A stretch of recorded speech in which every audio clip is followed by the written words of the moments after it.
Hey, welcome to another episode of Dying to Listen podcast presented by the Disc Golf Dyers Guild. So today we have Paul from Monkey Grip Dyes. Get ready to go on a trip and learn some awesome stuff. So thank you, Paul, for taking time out of your day to be on here. We'll jump right in. And what got you started into disc golf? Disc golf, it's a long story. I've been playing since about 2012, but let me say thank you, Dave, for having me on. It's I'm glad to be here and hope to share a little bit of knowledge for some people. So, but I used to have a job where I've traveled, and we would be out of town for like a month or two at a time, and we'd work all different kinds of shifts, first, second, third shifts. But there was a guy that kept saying, "Hey, man, after work, let's go play some disc golf." I'm like, "Nah, I don't think so. That ain't for me." He's like, "No, come on, let's go play disc golf." I'm like, "Disco? I mean, I ain't gonna go dance." But so he finally convinced me, and I mean, after that first day, and boom, I mean, I was hooked. I was hooked. Have you played continuously since 2012? Yeah, pretty much. I had a little accident at work back in October, so hadn't really thrown much since then. Tried a league, it didn't work out too well, so gonna have to have a little more physical therapy and time, I think, before I can start chucking again. Yeah. So what happened with that accident? I got smushed. I was trying to dump a roll-off container, and a tractor trailer came in and jacked his trailer over into me and pinned me between his trailer and up against that truck. And yeah, I got banged up pretty good. So a little surgery and a little healing time, and I'm back to work, but I'm not back to disc golf yet. Oh, geez, that is crazy. Yeah, glad you're still here. Appreciate it, man. Me too. So are them kids. Yeah, absolutely. And you're not fully healed yet to play golf, disc golf?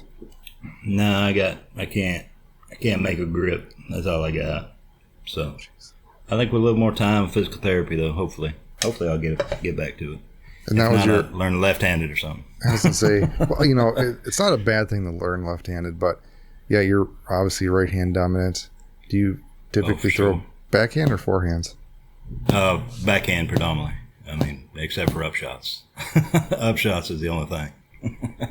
I don't trust my forehands over about 150. So. Well, I hope you can get back in the saddle sooner rather than later. But what got you into disc dyeing? I don't know. It's weird because I really don't know. I had seen, I guess probably what it was is I had seen some Brainwaves dyes by Jeff Ash. I started back in 2017, so I don't know what was about. I got my information from just a couple people and DG Course Review on dyeing forums on there. And, I didn't have any YouTube videos, but I joined that Facebook group early. I was like in the first 500 or so. So I got to befriend a few people on there, and from that first dye, I mean I was lucky. My first ones turned out okay. Now that fourth and fifth one, not so much. But those first couple, they got me hooked. I mean, it was just shaving cream dyes, but I mean they look great. I love the pattern. Sold them. So and then from there, I mean, it just blossomed.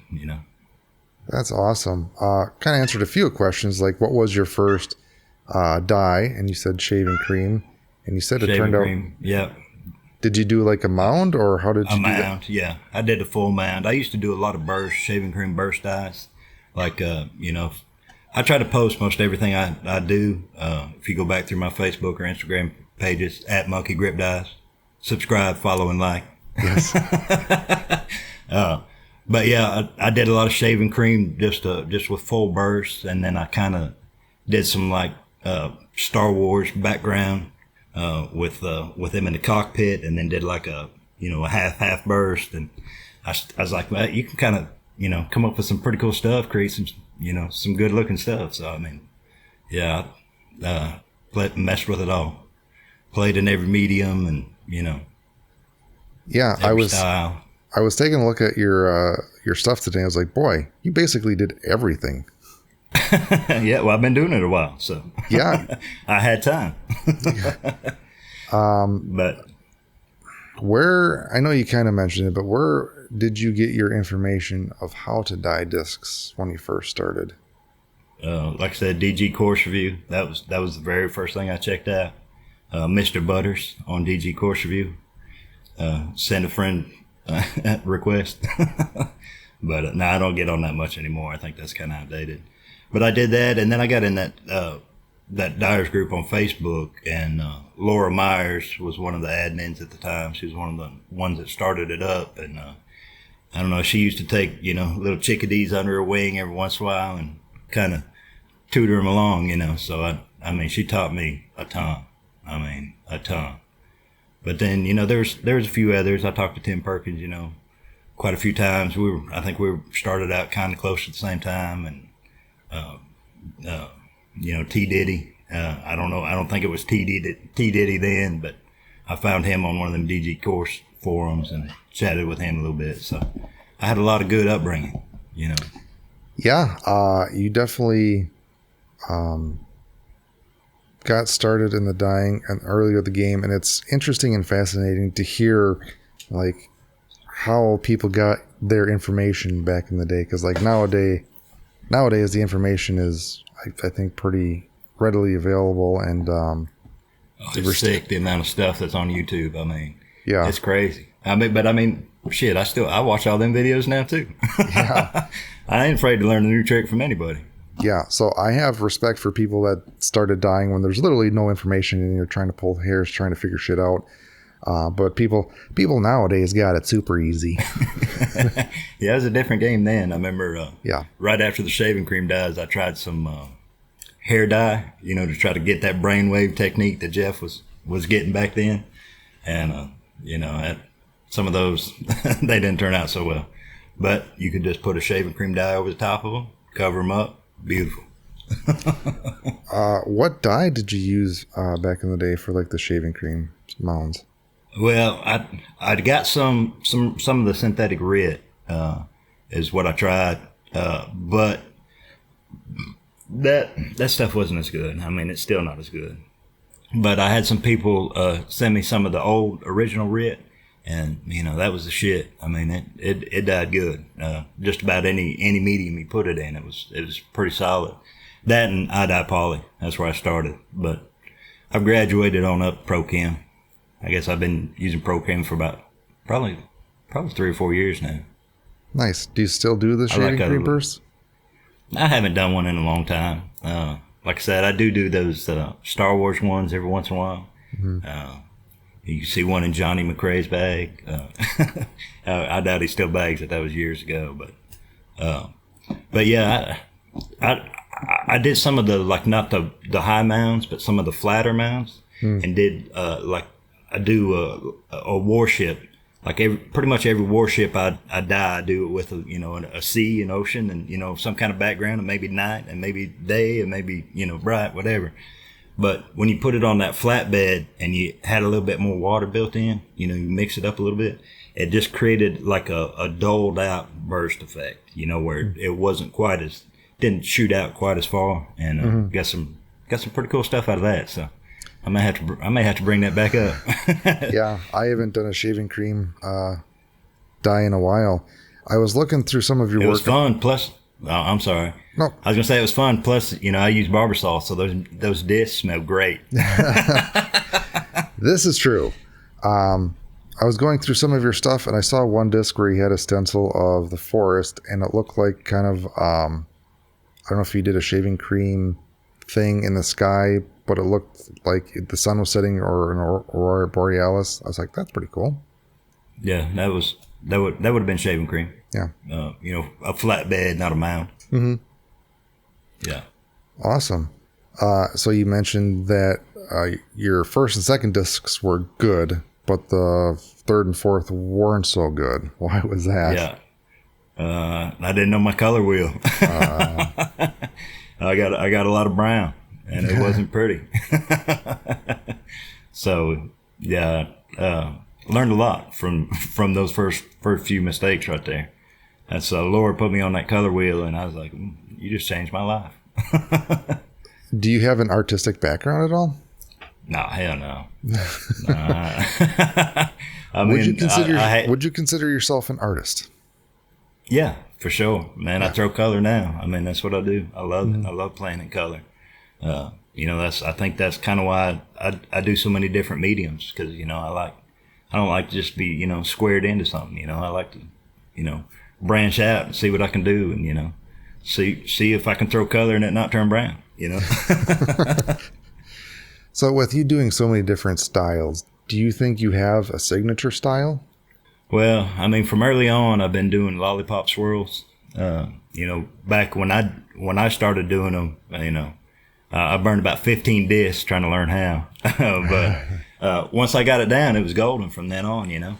So, but back then there was only a couple people doing lollipop swirls at all, and I was one of them. But I mean, now they're springing up, like cordwood. So.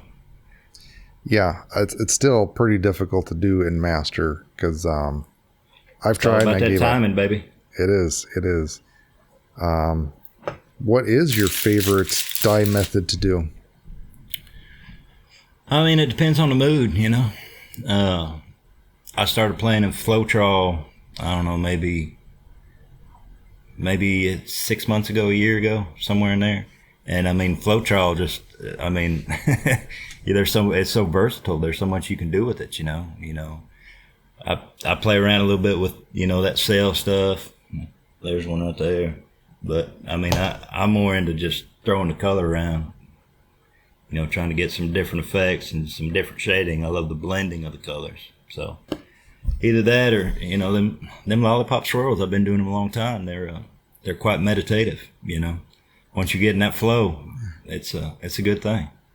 So what does disc dyeing mean to you, and why do you keep doing it?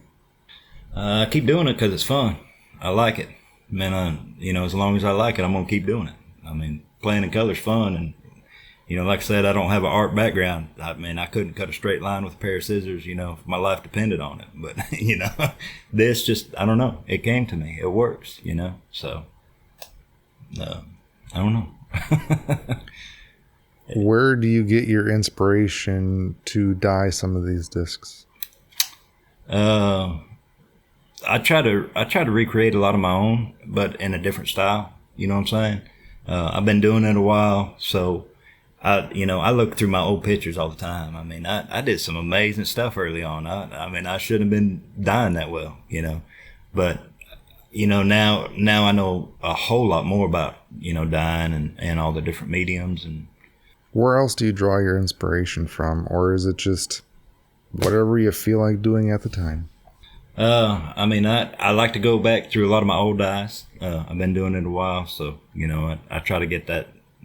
I like to, maybe had an idea and change it up, maybe put it in a different medium, see how it looks and stuff. But, I mean, shit, I'm like everybody else. I look online, I probably follow 50, 75 dyers, maybe more. I mean, there's a ton of people out there doing a lot of great dyes, so.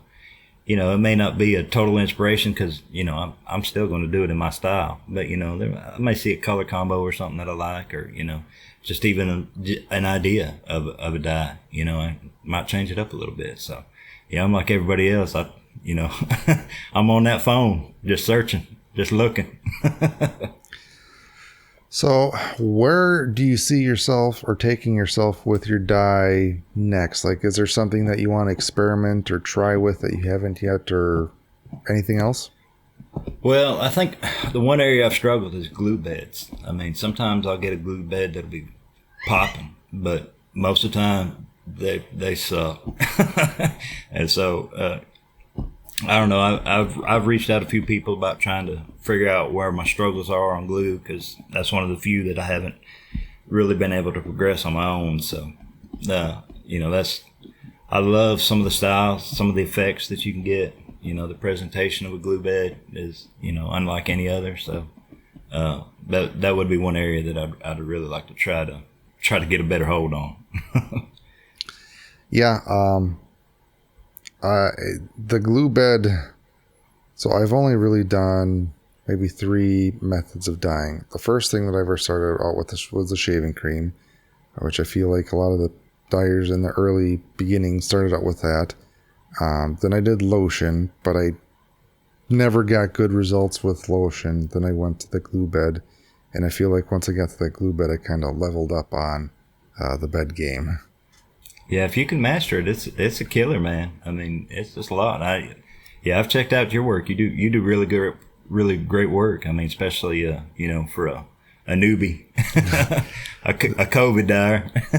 Yes, the baby boomer, the COVID boomer dyer. Yes, there you go. Well, thanks for the kind words, but this podcast isn't about me. No, I'm just kidding. It's about us, man. It's about dyes. That's all it's about. Yeah. So you mentioned you use Pro Chemical and dye. Do you have any favorite colors from them? I mean, it depends on the medium and, what you're trying to get out of it. But I don't know. I like the Dark Dungeon. A lot of my Floetrol beds or shaving cream beds or any of those, I'm going to put a spin around the edge, to clean it up and give it a better presentation. I mean, it kind of frames it up or whatever. But, that Dark Dungeon it's beautiful when it comes out, especially if it's on a blue or purple dye. I mean, it really enhances it because, it's not quite black. It's more of a bluish black. So, Dark Dungeon is number 1.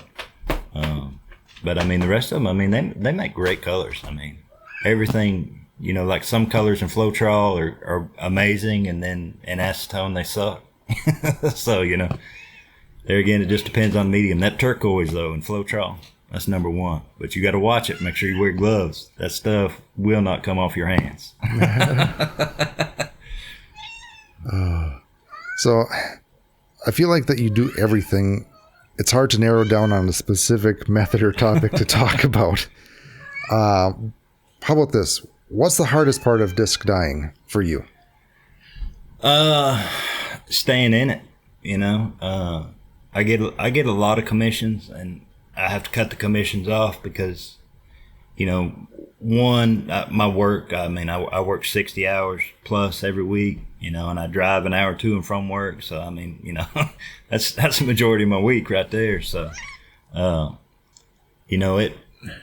it's hard, when you're trying to do something for someone else and you don't get to really, throw your own color. So I try to mix it up. I try to do my own, as I'm working on some of the commission dyes, but that kind of keeps it going. But the hardest part is just staying in it.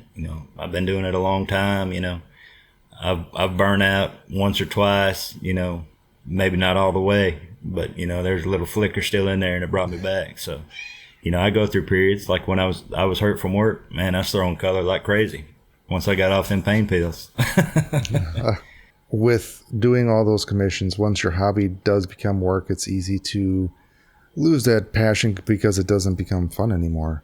Yeah, because you're in the grind. Like I said, it's not that passion part; it's in the grind. Yeah. What's been keeping you? I know I asked this question before, but what's been keeping you into disc dyeing and not wanting to give up and keep doing it? I mean, a lot of different things, but I mean, change, like we've talked about, I'm versed in all mediums, playing all of them, but when you're learning a new medium and getting to play with it, it's just, I don't know, it's a weird feeling, man. It just, it's serenity, it just calms you, but you have fun. And I mean, it's a lot of fun. And that's what keeps me coming back. I love playing in color. So do you like learning new techniques and dye methods? Yeah, for sure. That's like I said, that glue bed. I mean, it's got my goat right now, but I ain't gonna let it beat me. I'm gonna get it. So we talked about the hardest part of disc dyeing. What is the easiest part of disc dyeing? Throwing color. Throwing color, and I've been at a lot of events and stuff, so I try to keep an inventory of 15 or so, and then I put them in a few stores around. Dynamic Disc, Iron City, shout out, y'all doing good work. Appreciate you repping the monkey. So yeah, I mean, I get to play with a lot of other color and stuff, and it's fun. Playing in color's fun. What fail stories do you have? Well, over 5 years, you can imagine. What are some of the memorable ones? Losing a Floetrol bed on the way to the bathroom sink to wash it out, and the whole pan. Yeah, you did. My carpet's multicolored now. Oh boy! But yeah, I mean, again, like on the commissions, I get busy doing a lot of things, but I always try to have 4 or 5 discs working. If they're different mediums, they're going to take different time, different stages and stuff, and I do. I tend not to do just one thing to a disc. I tend to, try to make some stuff up. And so I got a cat when I got hurt. And, I was trying to do all these, have all these projects working. But, after I got hurt at work, I was off a couple months and I got lonely. And I got a cat. And the cat likes to get on the dye bed. And, yeah, so she threw some color of her own, and it wasn't quite what I was looking for. So that, and maybe have too much going on at one time, and I've fallen asleep a time or two, and lost a disc to a bed.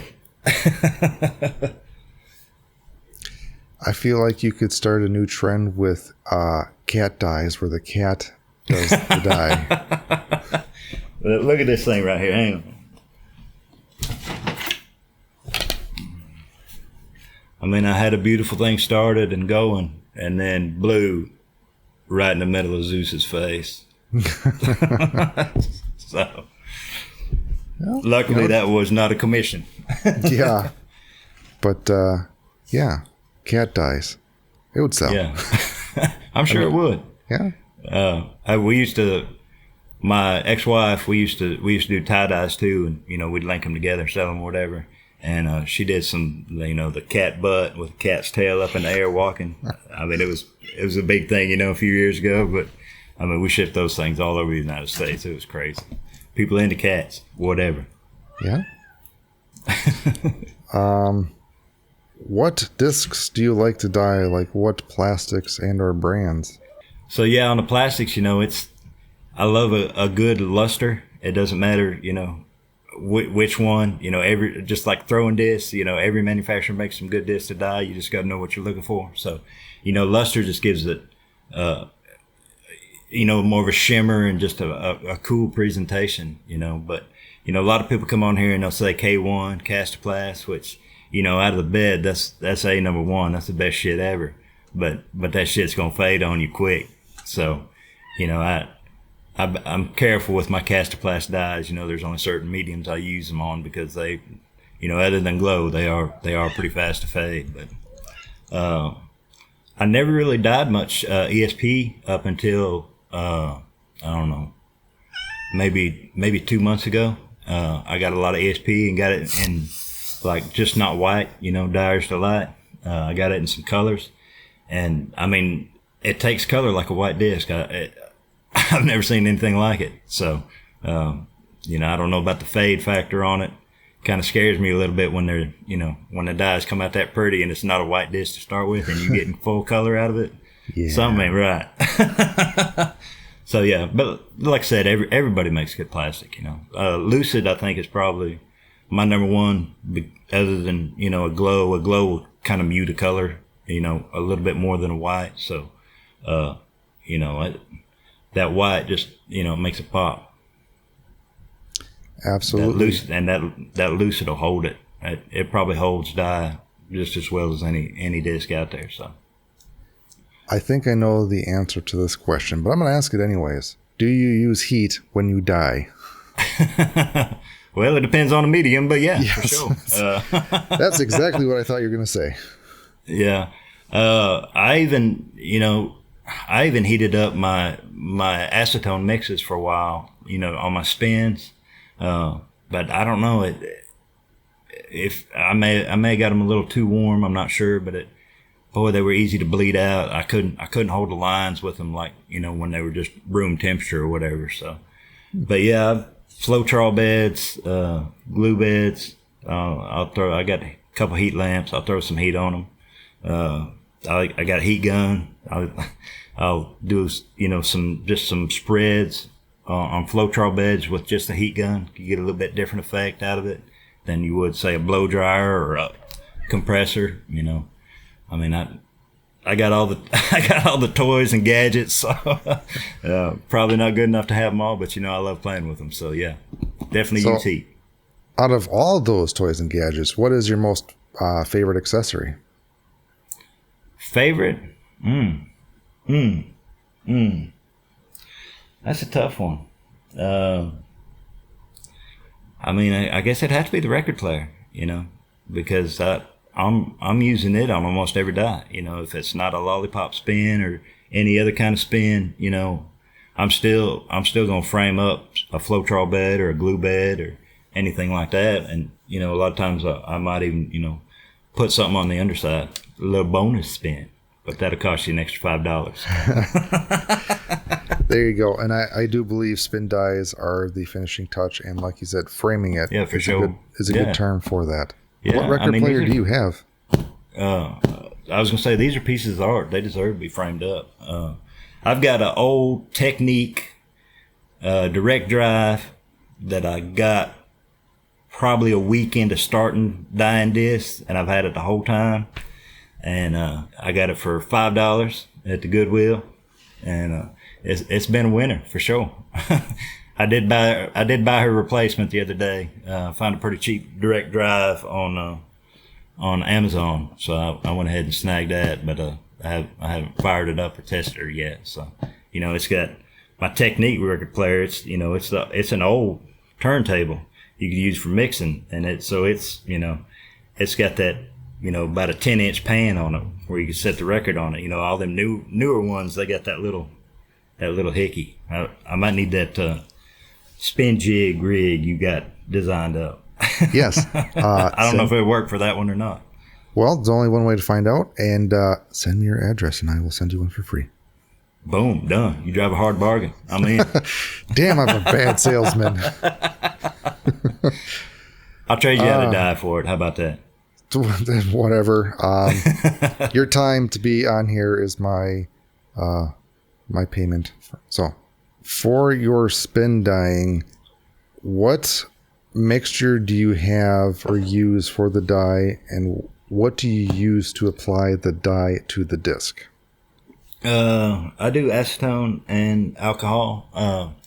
When I started, nobody really talked about denatured alcohol. So we used like corn alcohol, like you'd get at the liquor store. As a matter of fact, that's where I got mine from. So, but yeah, I've just ventured off, mixed up a bunch of denatured alcohol, but I haven't used it yet. But I mean, primarily all my spins are acetone and, Pro Chem, occasionally a few little dye polycolors, but do a lot of mixes of my own too, try to come up with those monkey colors, Yeah. And what do you use to apply the dye to the disc? Paintbrushes mostly. If I'm trying to do a symmetrical spin, I might use a Q-tip. I have started using them a little bit more, but, like for the lollipops, I definitely use a brush. You got to have a brush. You got to hit that thing consistently in the same spot with layers. That's the only way you get your color. A Q-tip or some kind of cotton swab applicator, that'd be a little rough. The paintbrush gives you a little flex in it. So interesting. Do you have any specific paintbrushes that you like to use? Just gold Taklon. Depending, I vary on the size. I'm not like JL. I don't use those big ones. So I generally go from a 2 rounded, up to up to about a 4 realistically. I'll do a 5 or a 6 or even an 8, for a yellow, because I can fade it, into something else, so into a green or orange or whatever. So.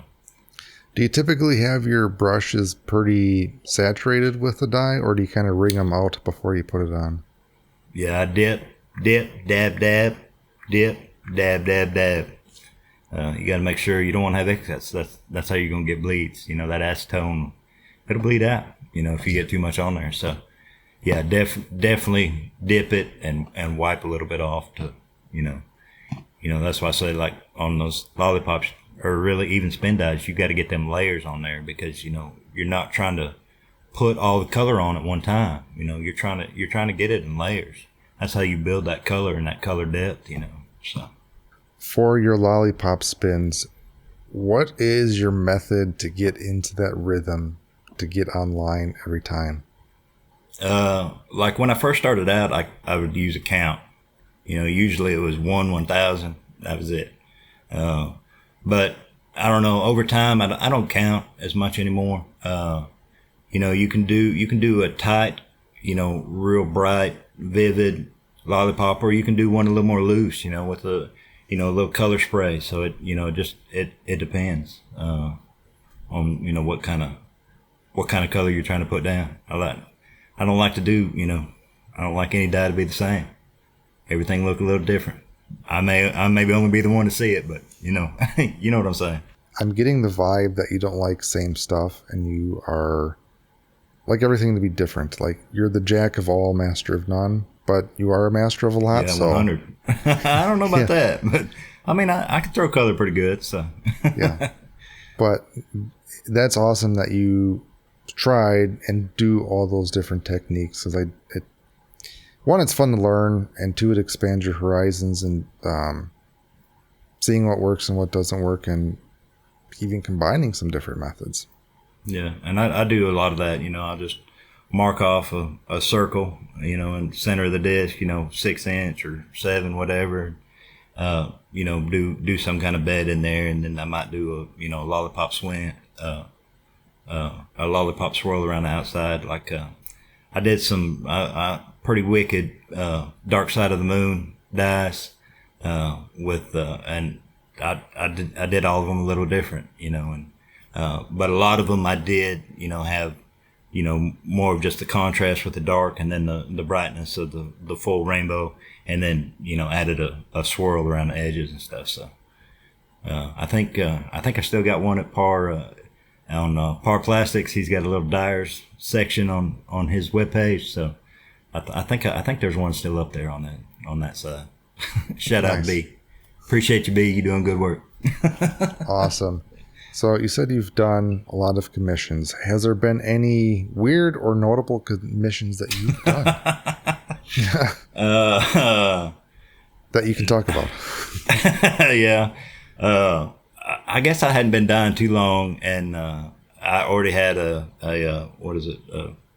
silhouette machine, so I could do stencils, and I'm starting to pop out a lot of stencils. And at that time, the dick dice were going around, just a bunch of dicks on a disc, and I had a couple people hit me up, and I was like, nah, I think I'm gonna pass on them dick dice.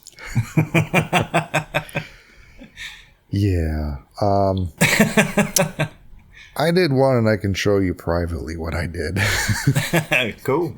You're gonna get a dick in your inbox. That's the first time any man's ever told me that. Thanks, Dad. Well, hopefully it's the last, maybe. And it will be. So how did you start promoting your work, and what have you found to be the most successful with that? Local. I mean, when I started, I didn't have any social media going on. I had my personal pages or whatever, but I didn't really know how it was going to turn out. I got the logo. You see right there, Monkey Grip Dice. I got the logo early on. A buddy of mine did that. Found a monkey, and I said put some hair on him and a hat, and I said that's me. I am the monkey. So, but I dyed a lot of shit for free. Hey, you want me to dye that when I'm starting out? try something out. If it don't work out, you can't be mad. If you like it, throw me some change. But if you don't, I'm sorry about your disc. So, just word of mouth. And like I said, I hit pretty early, I was onto something, it was just shaving cream early on, but, the shit still looked good. And, I did a lot of combo dyes with shaving cream centers and, spins on the outside and, that set it off. And it looked pretty good. So I've got about an hour from here, we've got a pretty good big sized disc golf community, Birmingham, Alabama. They've got quite a few folks out there, and I've befriended a few that set up and sold discs and stuff. And so I'd set up at a lot of their tournaments and just kind of branched out from there. And then I started the Instagram and the Facebook, and that was really the two only socials I got on. But we had a web page for a while. But like I said, we used to, with my ex-wife, we used to do a lot of tie dyes and stuff. Like some of her tie dye work there, which if I can ever find some time, I think I might give that a try too. So this disc dye and throwing color worked out pretty good. I think I can do it on some cotton as well as I can on some plastic. Yeah, I'll be curious to see what you come up with for textile stuff. Yeah. Do you have any tips or tricks that you give people who would want to vend at these events? Be you. People are going to want to come talk to you as much as they are to buy your stuff. I carry a lot. I branched out. I merchandise. I sell as many hats as I do discs. Disc dyes. But you can have a good representation of your work, and a lot of people say, well, can you dye that on my disc? What if I ship a disc to you? Can you put that or something like that on there? So yeah, that's where early on, that's where a lot of the commission's from, and just word of mouth, and it kind of grew from there. I don't have the biggest Instagram or Facebook following, but it's pretty solid. I ship discs all over the United States, so it just it depends on how much time I got and how many discs, how many dyes I can get done. So So if one is looking to vend at an event or tournament, how would they get their foot in the door to actually go there? You got to be cool about it. The way I did it, I'm a fairly sociable, outgoing person, so I got to know a lot of people that were TDing events and stuff, and I would say, hey, can I come set up? Most of the time these TDs want vendors to set up because it makes their tournament look better. Most of the time it's going to be disc sales and not just dyes and hats and tie dye shirts and stuff. But they want it. It helps them. It gets people excited about their tournaments for the next year and stuff. So I would generally some of them would want appearance fees or setup fees. But usually, if you sponsor a hole or, I donate CTPs all the time, maybe a hat, maybe a disc, maybe a shirt, I got all kinds of stuff. Could be some koozies, but you're just cool about it. Most of us aren't here to, this ain't our day job. This ain't our only job. We're just here, that little side scratch is nice to have, but, I'm more about just throwing color, I love the opportunity, So yeah, just be cool and, talk to a TD or, get to know some vendors or something and set up with them, Most of the time people are pretty open and receptive, as long as you ain't a D-bag. That's a pretty good rule for life in general. There you go. Life lessons from the monkey. Yes. How many events did you vend at last year, and how many are you looking to vend at this year? I got a little banged up, so I was out of commission a little bit for the end of the year, so I didn't sign up as quite as much. But I probably still vended probably 15, 20 events. Some of them might be, our local league, our tag rounds. Even before we had a league, we'd have tag rounds. If I had some, plastic dyed or, a new batch of hats or something, I'd throw it out there and see if anybody wanted to snatch it up. How did you come up with your dye business name? Monkey Grip Dyes. I am the monkey. When I started playing disc golf, I played with a group of some pretty hardcore dudes. Nothing came easy. You know what I'm saying? Everybody picked on each other, and I had such a grip lock. It wasn't even a grip lock anymore. It was so bad they called it a monkey grip, because I would chuck them things 90 degrees sometimes off to the right on that backhand. And they nicknamed me Monkey Grip Dyes, and in my local disc golf community, a lot of people knew me as the monkey before there was Monkey Grip Dyes, because that was one of my nicknames. But yeah, it morphed into that. Buddy, he was like, when we were talking about trying to come up with names, he's like, you need to be Monkey Grip Dyes. I said, you are right, because it was going to be like Wilson Dyes, or I don't even know what the other names were. But once Monkey Grip came out, that was it. Boom, done. Well, I hope you don't monkey grip your discs as much nowadays. Well, we'll see when I get back out there. Yes.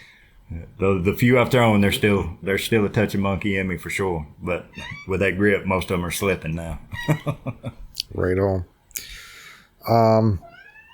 Do you have any tips or tricks that you would like to give either to beginner disc dyers or experienced dyers?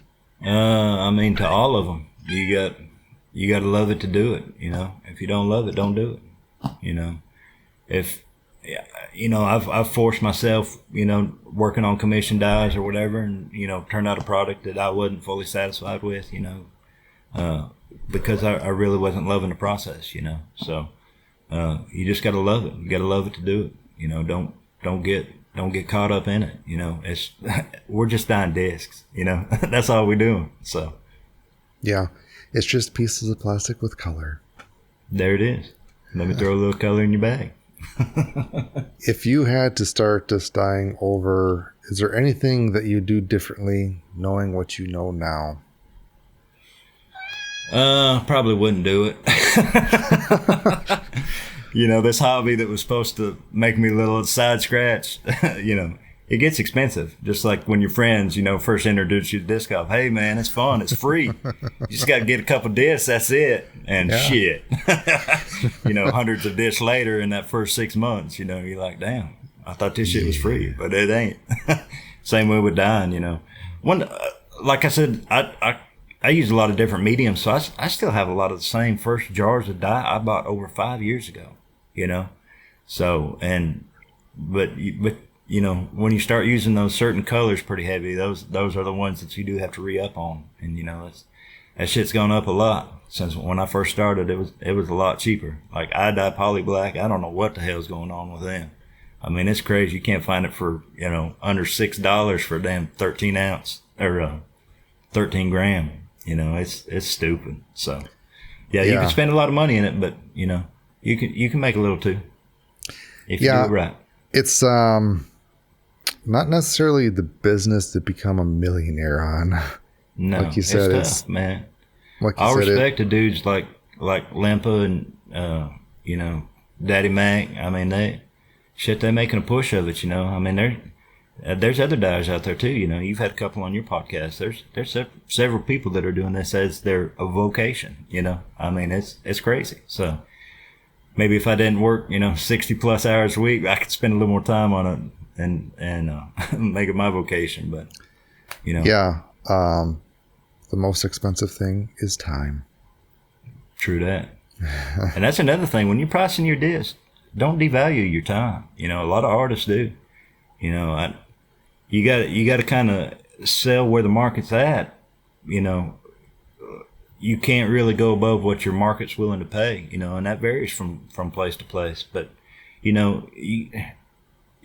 most of these dyes, the cost of the dye itself is not that much. The medium might be a little bit more, and then buying or whatever if you got a stencil or whatever. But your time, man, it's got to be worth something.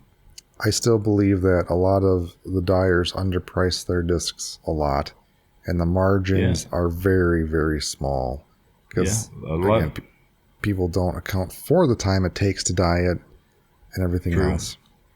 But like, I started selling discs, I think $20 or something, I mean, it was just a couple bucks to throw a die on. Of course, discs back then were probably, $13 for a, high-end premium, but, it costs money. How much do you typically sell a dyed disc for? My market's really not going to allow more than $35, $40 for a disc. If it has to be something, so outstanding that I'd have to put so much time in it, it's not really worth it to try to get that much more out of it. Certain mediums, it doesn't take long to dye a disc. Part of what they're getting, is my years, my knowledge, my experience, the time I put in, over the years doing this thing, kind of honing in my little craft. So, definitely that's got to be a factor, All right. So now the next section is we're going to get to know Paul more on a personal level. The first That's scary. set of questions that I have is favorite fave. What is your favorite band or song? That's a tough one, man. Y'all check out my station on Pandora, DG Ultra Mix. Just change your lives. It's the best music ever. It has everything except country. No country on there, sorry. But I mean, I listen to, a lot of punk from when I was growing up. I'm an older fella myself, so a lot of that early 80s, 90s punk. I mean, yeah, I'm all about some of that hard metal. And I mean, I listen to it all, like a lot. Probably one of my favorites right now is Hippie Sabotage. I like a lot of mood music, if it's got a good vibe to it, I'm down for it, I'm going to have to check out that Pandora station of yours. DG Ultra Mix. Capital D, capital G. I'll send you a link later. All right. Well, for anybody else that wants to, just go to there and you'll find it. All right. What is your favorite food? All of it. I like it all, except vegetables. Well, vegetables can be good if there's a lot of butter and salt. Yeah, I guess. People say that, but I'm still waiting. Corn on the cob's all right. That's about where it'll land.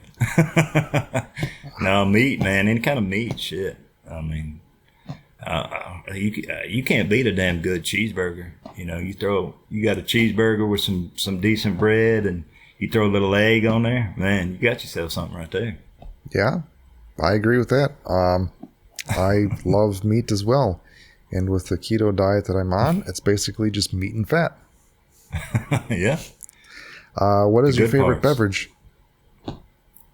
Sprite. Coffee. That's my, pretty much through every day. Coffee all the way up till, late afternoon. We drink at work. I couldn't tell you how many pots of coffee we go through. Probably 15 or 20 a day. It's crazy. And then, a little Sprite. I love Sprite. There you go. So besides disc golf and disc dyeing, what other hobbies do you have? None. I work. Work and this take up all my time. I mean, that's pretty much it. I've done a lot of things, over the years, but it seems like I get addicted to something for about 7 to 10 years, and then I bounce to something else. But we ain't quite there in dying yet, but I've been playing that long, but I still love it. I mean, the community of disc golf is just, it's a beautiful thing, So what did you do before disc golf and disc dyeing? Bowling. I was a pretty good bowler. I've shot in dart leagues. I was pretty good at that, and bowling, and I like a lot of something to keep me occupied, and I try to do it pretty well through darts for a while. I love darts. Maybe one day I'll challenge Simon, a little darts pool and disc golf. He'll probably whoop me in all of them, but still be fun. Yeah, that would be awesome. And speaking of professional players, the next section is dream date. If you had to pick one professional disc golfer to play around with and hang out with, who would it be and why? That's a good question. I've thought about that on listening to your other podcast, because I got to play with Nico. He's pretty cool. he's really the only touring pro that I've played with. But growing up, I spent a lot of time in Texas, and I got to play with a lot of people out there. I saw a real young Paige Pierce out there at Lake Lewisville, I guess outside of Plano, Texas. So, but I mean, it wouldn't have to be one person though. It'd have to be the Jomez crew. Big Sexy Barry. I mean, it says it all right there. You got a little diverse group right there that would just be, awesome. So that's definitely who my answer would be. All right. If you had to pick 3 discs to use on any course for the rest of your life, what would those discs be and why? Number 1, a river. I've thrown a river ever since I started, and depending on the plastic, it's different discs. I mean, I love a river. You could take somebody that's just starting out or somebody that's been playing forever, and if they throw it right, I mean, the river's got one of the prettiest flights out there, and you can launch them too.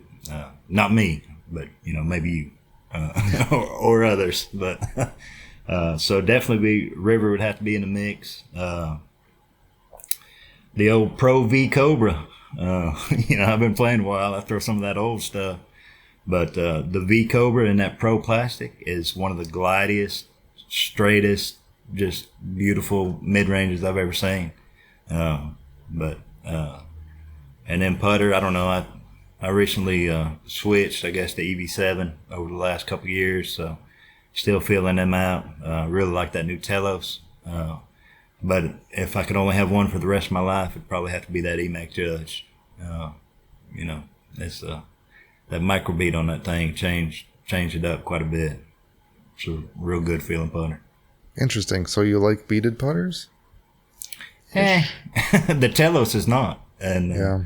It's my first putter that's not beaded, so I kind of like the feel of it. It's a little different. So, I have a tendency to monkey grip even in my putt sometimes. So, hang on a little long. So trying to get rid of that bead, see if that makes a difference. So grade 3 discs. What do you have, like a mix bag or specific brand of discs? Yeah. I mean, everybody makes good plastic. Every manufacturer out there makes good plastic, except maybe Franklin. But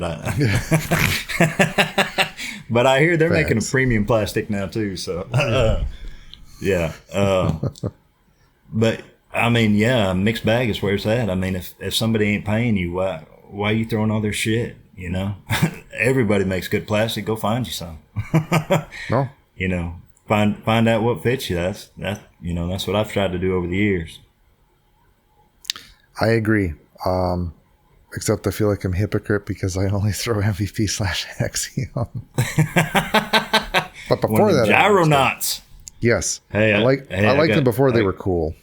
I mean, I remember, back in their early days, my early days of throwing, everybody was freaking out. Like, what the hell is that? It's supposed to, like rotate faster and go farther. And I was like, all right, then.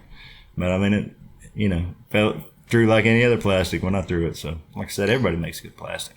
Yeah. I don't know how much the gyro effect really works, but I like the company in general. But anywho. Yeah, they're pretty solid. Yeah. The perfect hole. What has been your favorite disc golf course that you've played and or hole? That is a tough one. I've been playing over 10 years, 13 years or so, I guess. And when I started, we were traveling around, and I got to play over 18 states, and I played over 325 courses. I used to track it on DG Course Review. That was long before UDisc was ever even thought of. So, but I mean, I've played so many, and a lot of them run together. I got to play a lot of the, top courses in the country, all throughout the southern part. A lot of people talk about Idlewild, but I mean, there was a course probably 15 minutes from there, Lincoln Bicentennial Park or something. Man, they had a fun course. But I'd say probably my favorite was Tree's House outside of Branson, Missouri. It used to be a 9-hole ball golf course, and they converted it to a disc golf course. and it's had a little elevation and a little open, little trees and a little OB and good little mix, and there's a pretty good wind. A couple times I played it, and it was fun. That's what I like. Just a good fun course that has a lot of mix, a lot of variety. I mean, everybody gets bored shooting at the same old stuff, so. Yes. Again, I feel like you like the variety and diversity in things. Dang, that seems to be a trend, doesn't it? I've never noticed that. It's not a bad thing. So, all right. So I hope you learned something from Paul and got to know him a little bit more on a personal level. And he will be raffling off a disc. So when this podcast gets released, the raffle will go live, and can buy. Let me start this whole segment over because I was mumbling. Spit it out, Dave. Rock on, Dave. Yes. Hey, right. So before you start, yeah. If I'm ever up that way, I want to hit you up. I'd like to, throw around with you, and vice versa. If you're ever down here, around Alabama, holler. Absolutely. I can show you a lot of good courses, man. Absolutely. There's a lot of dyers in this area too, so. Yeah, I noticed that. I keep up. I try to anyway. Yes. That's my only pro-sponsored athlete is from Wisconsin. Really? Eau Claire, no. So she moved. Lindsay Fish. Okay. You know Lindsay? She's not like a top elite pro and tour, but she's giving it a full fledged this year. She's coming up. She's pretty solid. Twin lakes. Okay. Red Lakes. Something lakes. Lake Ponta. I don't know. Y'all got crazy names up there. I don't know. Yes, a lot of them were derived from Native American terms, so Yep. Good luck sounding those out. And that's what Lindsay is. She's Native American, so Nice. she's a beautiful human being. That's why I sponsored her. So if you want to help support him and his dying habits, he will be raffling off a disc. So when this podcast gets released, you will be able to enter the raffle for $1 to get a chance to win this amazing disc, which will be on the Dyers Guild website. So if you head to dyersguild.co/raffle is where you will find it. And the raffle will be live for 2 weeks. So 100% of the proceeds will go to Paul. And again, it'll help support him and his habits. So, yes, Paul, I greatly appreciate you taking time out of your day to be on this podcast. And I hope you feel better and that you can actually get back out onto the course sooner rather than later and keep laying down those awesome colors. Appreciate that, Dave. Appreciate that, Dave. Thanks for having me on, man. I really enjoyed it. Absolutely. So, until next time, guys, we'll talk to you later. Bye. Peace.